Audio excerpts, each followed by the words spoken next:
My golden sibling grew jealous of my achievements and set fire to my business, but I made him lose everything. Be 28-year-old, been working in marketing coordination for the past 7 years. Live in a modest house on the east side of Memphis. Bought it with my own money, $350,000 for a decent place. Earned every dollar through years of 65-hour weeks and careful budgeting. Growing up, the dynamic in our house was crystal clear. Tyler, 24 years old, was the golden child. I was just there. 4 years older than Tyler, but treated like the backup kid. Tyler could do no wrong in my parents' eyes. Got a D in calculus? The teacher has it out for him. Quit his 4th job in 8 months. The work environment wasn't supportive. Meanwhile, I lived under constant scrutiny. You need to be more mature, set a better example. That's what older brothers do. Heard that so much, I could recite it in my sleep. The thing is, I didn't get used to it because it felt okay. Got used to it because I learned early on, the less I expected from my parents, the less disappointed I'd be. It was survival. High school years were particularly rough. While Tyler was showered with praise for making JV soccer, my parents skipped my academic decathlon state finals, where I placed 2nd. Someone had to take Tyler to his game, was the explanation I got when I came home with the silver medal. The medal ended up in my desk drawer, never mentioned again. For college, I worked 2 jobs to pay my own tuition at Tennessee State, while Tyler got a free ride to UT, courtesy of my parents. They even bought him a new Honda as a graduation gift. Me? I got a firm handshake and a "we expect great things from you" speech. Only one person in that house ever made me feel seen, my grandfather. He wasn't affectionate or emotional, but he showed love in ways that mattered. Whenever I visited, there'd be a cup of black coffee waiting for me. "A kid like you doesn't need sweets. You need to stay sharp," he'd say. When my laptop died during my first job, and I couldn't afford to replace it, a small amount of money appeared in my account the next day. When I called to thank him, he just said, "It's from my savings. Not much, but enough so you don't have to struggle alone." He never made it a big deal, never mentioned it again. But I never forgot it. My grandfather was a Korean War vet who worked as a mechanic for 35 years. Hard as nails but fair. He taught me to change my own oil, fix a leaky faucet, and invest wisely. Don't ever rely on anyone else to build your life, he'd tell me while we worked on his ancient Ford in the garage. He came to every one of my graduations, high school, college, and even my marketing certification ceremony. Each time he'd slip me a card with a $100 bill and a note that just said, "Proud of you." Short, simple, but it meant everything. 3 years ago, my grandfather passed away. I lost the only person in my family who ever valued me for who I was. About a month after the funeral, we gathered at Attorney Williams's office for the reading of the will. My grandfather had divided everything meticulously, $180,000 each for Tyler and me, $90,000 each for my parents. The house my parents and Tyler lived in would be co-owned 50-50 by Tyler and me. The attorney explained my grandfather's reasoning plainly. Because your parents have always shown favoritism toward Tyler, he could not trust them to manage the estate fairly. He feared that if he left everything in their hands, Marcus would end up with nothing. The look on my parents' faces was something to behold. My mother's mouth literally hung open, while my father's face turned an impressive shade of crimson. Tyler just stared at his shoes, unable to meet anyone's eyes.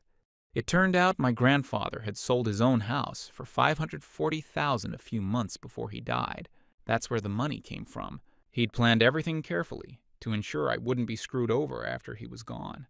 I transferred that $180,000 into my account and knew immediately what I wanted to do with it. Working in marketing taught me that money sitting idle loses value fast. So I decided to open a restaurant, not out of some passion for cooking, but because I saw it as a solid investment that could generate steady income if managed properly. I did my homework, spending 4 months researching the Memphis restaurant scene. I identified a gap in the market for upscale comfort food in the Midtown district. The location had decent foot traffic, manageable rent, and was close enough to the business district to attract the lunch crowd. I spent about $160,000 launching the business. I hired an experienced chef named Carlos, who I'd met through a client. He was amazing, trained in Atlanta, and had worked at some high-end places. Before wanting something smaller, where he could have more creative control, the restaurant became his kitchen and my business venture. I didn't quit my day job. I still worked my marketing gig while hiring a manager I trusted to handle front-of-house operations. The restaurant opened a month later, and I invited everyone, including my parents and Tyler. I thought maybe they'd finally be proud of what I'd accomplished. The place was already getting positive reviews locally, and we were booked solid for the first 3 weekends. Instead, right in the middle of the celebration, my mom leaned over and said, "You should have partnered with Tyler on this. He's always wanted to own a restaurant." Just like that, like my achievement was somehow a missed opportunity for my brother. Tyler spent the entire opening night behaving like he owned the place, criticizing the menu to Carlos's face, telling the waitstaff how to do their jobs, and loudly proclaiming to guests that he was consulting on the business side of things. I smiled and said nothing. I was used to it. The first 8 months were brutal. I was working my marketing job from 8 to 5, then heading straight to the restaurant until 1 a.m. Weekends were entirely spent at the restaurant, handling everything from supplier issues to staffing problems. I didn't take a day off for almost 5 months, but it was worth it. By month 10, we had regular customers, solid reviews on all platforms, and even got featured in the local paper as one of the top 12 new restaurants to try in Memphis. The business was turning a profit sooner than I'd projected, and I was building something I could actually be proud of. While I was building a business, Tyler was busy blowing through his inheritance, partying, VIP tables, rented sports cars, the works. He burned through $180,000 in less than 14 months. I found out through friends and social media posts, pictures of him popping bottles at clubs, captions bragging about the high life. His Instagram became a catalog of poor financial decisions. One week he'd post about his new $4,500 watch. The next, it was a weekend trip to New Orleans where he crushed the tables. The week after that, he was posing in front of a rented Mustang pretending it was his. What made it worse was discovering that he'd been telling everyone the restaurant was a family business. He even brought potential business partners to dinner and introduced himself as the owner. Carlos told me about it later. Said Tyler had handed out his personal card to suppliers, claiming he handled all the purchasing decisions. One night, my bar manager pulled me aside and showed me a credit card receipt with an $850 tab that Tyler had tried to comp as owner expenses. When confronted, Tyler just shrugged and said, "What's the big deal? We're family. The money all stays in the same pot." Then he got his girlfriend pregnant. The girl, Jessica, apparently thought Tyler was some successful business owner. That's what he told her. Reality hit her hard when she realized he was unemployed and broke. But that didn't stop Tyler from his entitled behavior. If anything, the pregnancy made him more desperate to get his hands on my business. That's when the real family drama started, with me somehow at the center of it. About 15 months ago, my mom called me on a Thursday morning, asking me to come over for an important family gathering. When I arrived, the house was packed with about 22 relatives, mostly from my mom's side. The setup was obvious. They were staging an intervention, but not the kind you'd expect. The living room had been rearranged to face the sofa, where 2 empty seats waited, one for me presumably, and one next to my mother. The rest of the family sat in a semicircle, like some kind of tribunal. My father stood by the fireplace, arms crossed, watching me with that same disapproving stare I'd grown up with. Among the familiar faces, I noticed 2 unfamiliar guys sitting on either side of Tyler. His best friend Kevin, a guy with a shaved head and sleeve tattoos, who'd been in and out of jail for petty theft, and my cousin Jake, who I hadn't seen in years. Apparently, he'd been crashing at my parents' place for months. 12 minutes in, my mom stood up and announced that Jessica was 4 months pregnant. They were planning a wedding for next month. Everyone applauded while I muttered a quick congratulations to Tyler. The fake smiles around the room told me what was coming, before my mother even said it. Aunt Debbie kept glancing between Tyler and me with this expectant look. Uncle Tim was nervously checking his watch. My cousin Karen, who I hadn't seen in 4 years, suddenly looked deeply invested in family affairs. But my mom wasn't done. She stood again, this time turning directly to me. "Our family is about to welcome a new member.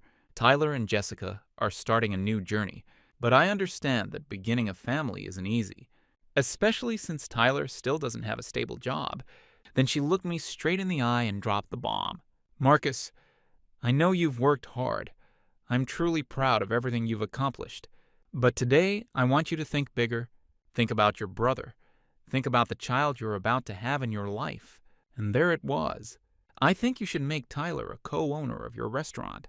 After all, he needs a steady income, and family businesses should stay in the family. He deserves an equal share without having to put in any money." I could hear relatives nodding in agreement. One even said loud enough for everyone to hear, "That's right. Marcus is the older brother. He should take care of his own." The room felt like it was closing in. They weren't just waiting for my answer. They expected me to say yes like it was already decided. I sat there for a full minute, staring at my glass. Then I looked up at my mother and said, "Are you serious? That restaurant is something I built with everything I had. I put $160,000 into it. I work 85-hour weeks managing it. And now you're telling me I should just hand over half to Tyler for nothing? I'm never going to agree to that." She fired back immediately, her voice dripping with entitlement. "Marcus, your brother is unemployed and about to become a father. We're family. It wouldn't even affect you to share. You're being completely selfish. Can you let your nephew be born without anyone caring for him?" I stood up, not caring about the relatives watching. "Then where's the $180,000 he inherited from Grandpa?" Tyler jumped in with a rehearsed answer, his voice slick with practiced innocence. "I invested it with a friend, but the deal fell through and I lost everything." I couldn't help but laugh. "You're lying. You spent it all partying for the past year. Don't think I didn't know. Should I show everyone the pictures of you throwing money around at strip clubs? Or the receipts from the 2 motorcycles you bought and crashed?" Tyler immediately lowered his head, but not before I caught the flash of hatred in his eyes. Kevin leaned over and whispered something to him while glaring at me. Before anyone could cut in, I turned to my parents. "I'm not making him co-owner of my restaurant. I built that business through my own hard work, while he was busy pissing away his inheritance. If you want it so badly, give me $180,000 for his half. I'll make him a partner. You can do whatever you want. Give it to Tyler, give it to his kid, I don't care." That's when my father jumped up, grabbed his drink, and threw it in my face. "Watch your tone. I'm still your father. And you're not going to disrespect me in front of this family." The room went dead silent. Aunt Debbie gasped. Karen covered her mouth. And even Tyler looked shocked. I wiped my face with my sleeve, calmly grabbed my coat, and walked to the door. "Thanks for reminding me where I stand in this family," I said, looking at each of them one last time before walking out.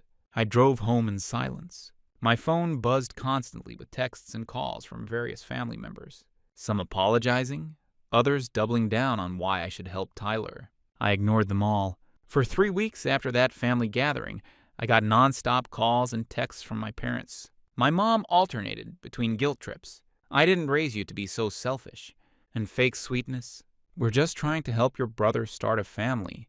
My dad was more direct. "You owe this to your brother."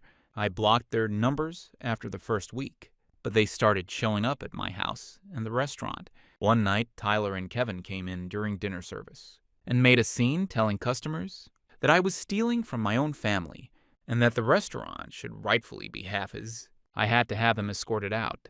The staff started getting nervous. My host quit after Tyler showed up one night and threatened to have her fired once he took over. 2 servers requested different schedules to avoid his visits. Carlos stood his ground, but I could tell the constant drama was wearing on him. I consulted with a lawyer about getting a restraining order, but was told that without direct threats of violence, it would be difficult to enforce. The best they could offer was a cease and desist letter, which I had delivered to my parents' house. 4 days later, my mother showed up at my office building, creating such a scene in the lobby that security had to escort her out. My boss called me in that afternoon to express concerns about personal issues affecting my professional environment. I assured him it wouldn't happen again, but I could tell my reputation had taken a hit. About a week before the fire, things escalated. I was doing inventory in the back office when Carlos burst in. Tyler's out front, arguing with the hostess. He's demanding to be seated at a reserve table. I headed out and found Tyler high as a kite, getting in the face of our 23-year-old hostess. "Get out," I said. "You're not welcome here anymore." "Screw you," he slurred. "This should be my place. Dad was right about you. You've always been a selfish piece of trash." I kept my voice level. "You need to leave now, or I'm calling the cops." That's when he lunged at me. We crashed into a table, sending glasses and plates shattering across the floor. Customers scrambled away as we struggled. Tyler was high, but still managed to land a solid punch to my jaw. I wrestled him to the floor, pinning his arms. "You think you're better than me," he spat. "You always have. But I'll show you. You'll see what happens when you mess with me." Security pulled us apart. As they dragged him out, Tyler shouted, "If I can't have it, you won't either. You hear me?" I filed a police report that night, documenting the assault and the threat. The officers took statements from witnesses, but explained that without more evidence of an actual plan to commit arson, they could only charge him with simple assault and trespassing. Tyler was released on bail the next morning. Things went quiet after that. A full week passed with no sign of Tyler. No calls, no threats, no appearances. Started to think maybe he'd backed off after seeing the police report. Maybe he'd finally realized he couldn't intimidate me into giving him what he wanted. Should have known better. The restaurant suffered immediate consequences. Several reservations canceled after hearing about the fight. Yelp reviews mentioning the uncomfortable family drama started appearing. I had to hire a security guard to stand at the entrance during business hours, an expense I hadn't budgeted for. 11 days later at around 2:30 a.m., I got a frantic call from Carlos. "The restaurant's on fire. I just got a call from the security company. The fire department is there now." I threw on clothes and raced across town, running every red light. From 4 blocks away, I could see the orange glow against the night sky. By the time I reached the scene, the street was blocked off with fire trucks, their lights flashing across the faces of gathered onlookers. I rushed over to find my restaurant engulfed in flames. The firefighters were doing their best, but it was clear the damage would be extensive. I stood there, watching everything I'd built burn to the ground. The fire chief approached me as dawn broke. "We've got it contained, but I'm sorry to say there's not much left inside. Any idea how it might have started?" I told him about Tyler's threat, the police report. "I can't prove it was him," I said, "but I know it was." The next morning, I gave a statement to the police and the fire investigators, mentioning my suspicions, including Tyler's threat and the fight at the restaurant. The detective assigned to the case, a woman named Detective Martinez, took detailed notes about the recent family conflict.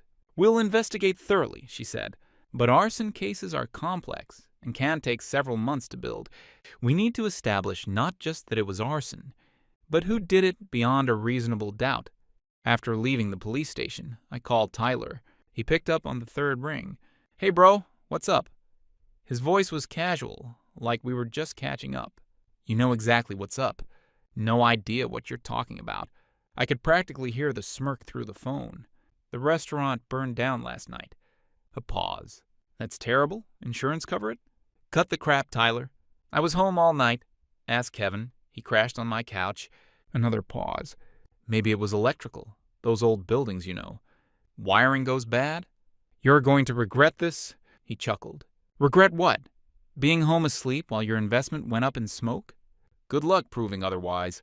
I hung up knowing 2 things. He definitely did it, and he thought he was untouchable. That would be his mistake. The fire investigation team took samples from the scene, analyzed burn patterns, and collected evidence. 4 weeks later, they officially classified it as arson. Someone had broken in through the back door and used an accelerant in multiple locations. The security cameras had been disabled, but they missed one, a new camera Carlos had installed in the kitchen to monitor food deliveries. The footage wasn't great, but it showed 2 men. One looked like Tyler, and the other resembled Kevin. They were methodically pouring something on the floors and counters before lighting a match. However, their faces weren't clear enough for a positive ID. I spent the next few weeks and days dealing with insurance adjusters, comforting displaced employees, and fielding constant questions from suppliers and customers. The financial impact was severe. While I had insurance, there was a significant deductible, and business interruption coverage only went so far. For the next 4 months, the investigation continued. I contacted Detective Martinez weekly, sometimes daily. They were tracking cell phone tower data, interviewing potential witnesses, and building a case methodically. My insurance company sent their own investigators, too. requiring extensive documentation, since arson cases automatically trigger fraud reviews. About 3 months into the investigation, my parents showed up at my house unannounced. It was a Sunday morning, and I was reviewing documents for the insurance company. I opened the door to find them standing there, looking like they hadn't slept in days. "We need to talk about Tyler," my mother said, pushing past me into the living room. My father followed, his face grim. "The police came to our house yesterday with questions about Tyler's whereabouts the night of the fire." I closed the door and stood with my arms crossed. "What do you want me to do about that?" My mother's voice cracked. "They're treating him like some kind of criminal. He might have made a mistake, Marcus, but he's still your brother." "A mistake?" I couldn't believe what I was hearing. "He burned down my business. He destroyed the livelihoods of everyone who worked there." "That's not a mistake. That's a felony." My father stepped forward. "Son, we're asking you to drop the charges. Tell the police you don't want to pursue this. Tyler is facing serious prison time." "Good," I said flatly. "He should be—" My mother started crying. "How can you be so cold? We're your family. Don't you care what this is doing to us? Your father's blood pressure is through the roof. I can barely sleep." "And whose fault is that?" I asked. "Tyler did this, not me," my father shouted. "If you had just helped him when he needed it." "Stop right there," I cut him off. "Don't you dare put this on me. Tyler is an adult who made his own choices, and so are you. You enabled his behavior his entire life, and now you're surprised when he burns down a building because he didn't get what he wanted." My mother grabbed my arm. "Please, Marcus, if you ever loved this family, you'll help your brother now. He has a child on the way. Do you want your niece or nephew growing up with their father in prison?" I pulled away from her. "Tyler should have thought about that before he committed arson. You've always been jealous of him," my father said, his voice cold. "This is your chance to finally destroy him, isn't it?" I walked to the door and held it open. "I think you should leave. Your grandfather would be ashamed of you," my mother said as they walked out. "He didn't raise you to turn your back on family." "No," I replied. "He raised me to stand up for myself, something you never taught me." After they left, I sat at my kitchen table and stared at the wall for a long time. Their visit confirmed what I already knew. They would always choose Tyler over me, no matter what he did. In their eyes, I was the bad guy, for not sacrificing myself to save him from consequences. 5 months after the fire, a breakthrough came from an unexpected source. The owner of a gas station 3 blocks from the restaurant came forward with crystal clear security footage. Tyler and Kevin had purchased 2 gas cans and filled them an hour before the fire, both clearly visible, both using credit cards with their names. When the police executed search warrants at their residences, they found Tyler's text messages outlining the plan. "If I can't have half the restaurant, neither can he." They also recovered clothing with traces of accelerant that matched what was used in the fire. The district attorney's office filed formal charges, and Tyler and Kevin were arrested nearly 6 months after the fire. The charges included second-degree arson, conspiracy, criminal mischief, and insurance fraud. Kevin immediately started negotiating a plea deal to testify against Tyler in exchange for reduced charges. I was at work when Detective Martinez called to tell me they were in custody. Tyler was finally going to face consequences. The day after Tyler's arrest, I drove to the county jail where they were holding him. I needed to see his face when they brought him into the visitor's room. He looked like garbage, unshaven, eyes bloodshot, wearing an orange jumpsuit. But the first thing he did was smile at me. "Come to bail me out, big brother?" he said, leaning back in his chair. I just stared at him. Why? The restaurant wasn't just my business. It was the livelihood of 28 people who worked there. He leaned forward, the smile disappearing. "Because you're a selfish jerk who's always had everything handed to him. You think you're so much better than me?" I almost laughed. "Handed to me? I worked for everything I have. You're the one who's had everything handed to him his entire life." "Screw you," he spat. "You could have made me partner. One signature. That's all it would have taken. But no, you had to keep it all for yourself." "It was mine to keep," I said quietly. "I built it with my own money, my own work, and now it's gone." He said, that smile returning. "How's that feel, knowing I took it from you?" I stood up. "You'll be in prison for years, Tyler. Was it worth it?" His smile faltered. "Mom and Dad will get me out. They always do. I turned to leave. Not this time. After seeing Tyler, I met with Attorney Williams about the house. My grandfather had left to Tyler and me. It was time to act on that front too. What are my options for the property I co-own with Tyler? I asked, after explaining the situation. Williams reviewed the will again. Since you and Tyler co-own the property, you have the right to force a partition sale. Given Tyler's current legal troubles, this is an opportune time. Your parents have no legal claim to remain there if both owners want to sell. And how quickly can we move on this? I asked, already knowing my decision. I can file the petition today, Williams said. Given the circumstances, we could potentially expedite the process. Your parents will likely contest it, but with Tyler's legal situation, they don't have much ground to stand on. Do it, I said. And the criminal case that's handled by the district attorney's office, Williams explained. As the victim, you'll be asked to provide testimony and evidence, but the state is prosecuting the case. My advice is to fully cooperate with the prosecutors. Make sure they understand the impact this crime had on you and your employees. Over the next several months, I did exactly that. I provided the prosecutors with everything they needed. Financial records showing my investment in the restaurant, employee payroll information to demonstrate the livelihoods affected, and detailed accounts of Tyler's threats and previous behavior. I even created a comprehensive timeline of events leading up to the fire, including screenshots of Tyler's social media posts showing his spending sprees, records of his disruptions at the restaurant, and witness statements from employees he'd harassed. Meanwhile, the wheels of justice turned slowly. Tyler's case wouldn't go to trial for nearly 13 months. His attorney filed motion after motion for delays, claiming they needed more time to prepare his defense. The district attorney warned me this was standard procedure, especially in cases where the evidence was overwhelming. During this time, I focused on rebuilding. The insurance claim process dragged on for 9 months, as they investigated every aspect of the fire to ensure I wasn't involved. Standard procedure, they said, but incredibly frustrating when you're the victim. I had to provide years of financial records, undergo multiple interviews, and navigate endless paperwork. As for the house, the partition action took 5 months to work through the courts. My parents fought it, of course, claiming hardship and trying to delay, but the judge ultimately ruled in my favor. The house had to be sold and the proceeds split between Tyler and me. Given Tyler's incarceration, his share went into a trust managed by the court until the criminal case concluded. My parents were forced to move out of the house they'd lived in for decades, the house where I'd grown up feeling like a second-class citizen. They had to downsize significantly. I felt no satisfaction seeing the moving trucks, just a strange sense of closure. The house sold 6 months after the fire for $450,000. My half, $225,000, was released to me immediately. Tyler's half remained in escrow pending the outcome of his case, as potential restitution for the arson damages. Throughout this period, Jessica had the baby, a boy they named Connor. I never met him. My parents sent me pictures with passive-aggressive captions. "Your nephew you refuse to acknowledge," and "family you're turning your back on."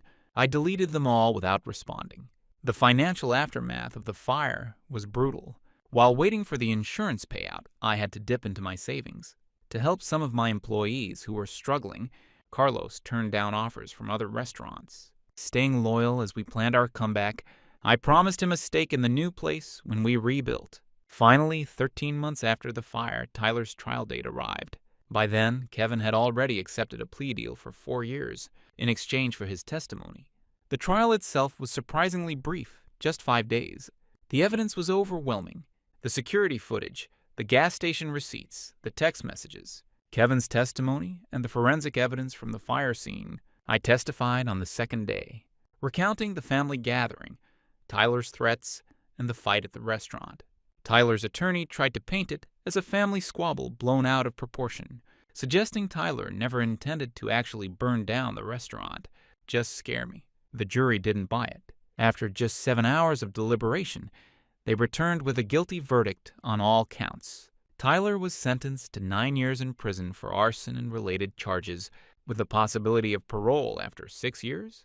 The judge also ordered him to pay restitution for damages not covered by insurance, approximately $135,000, which would come from his share of the house proceeds, As the bailiff led Tyler away, he looked back at me with pure hatred. My parents sat in the row behind him, my mother sobbing into her hands, my father staring straight ahead with a blank expression. They didn't acknowledge me at all. The day after the sentencing, I got a text from my mother asking me to meet. I agreed. When I arrived, they were already seated at a corner table. My mother's eyes were red and swollen.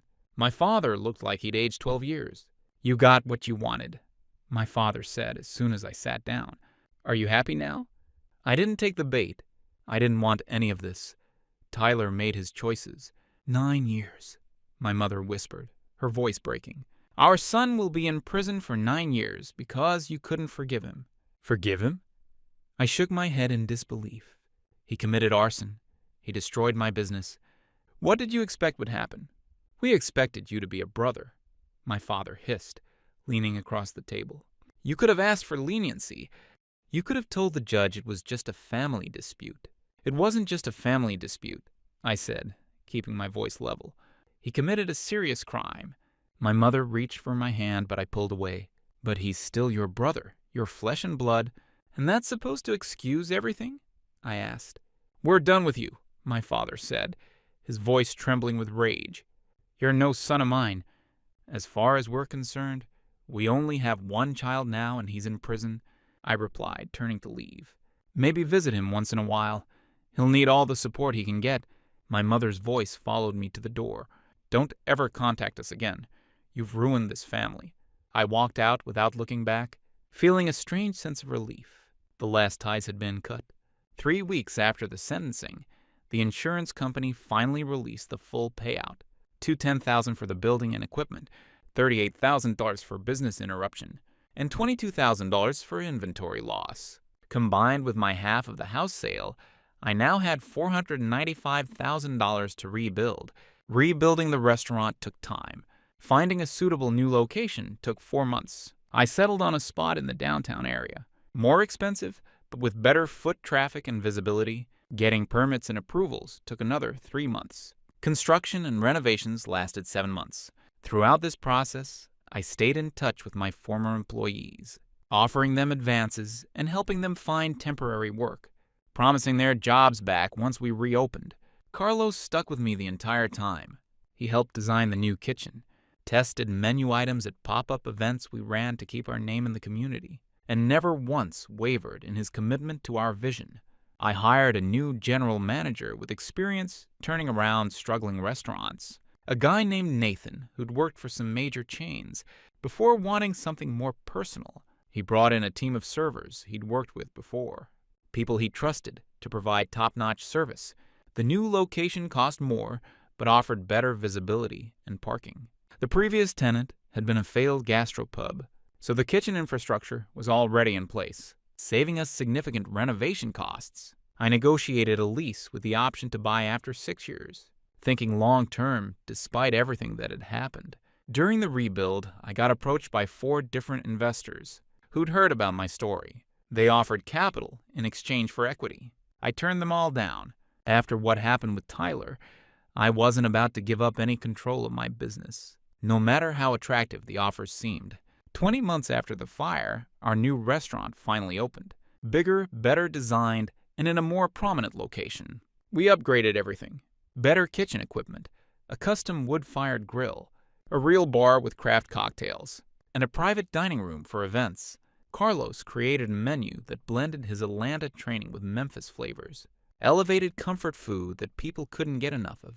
Opening night was beyond anything I could have imagined. Every table booked, a line out the door, and a wait list stretching 3 weeks out. Social media exploded with food pics and positive reviews. As I moved through the dining room, greeting guests, Detective Martinez arrived with her husband.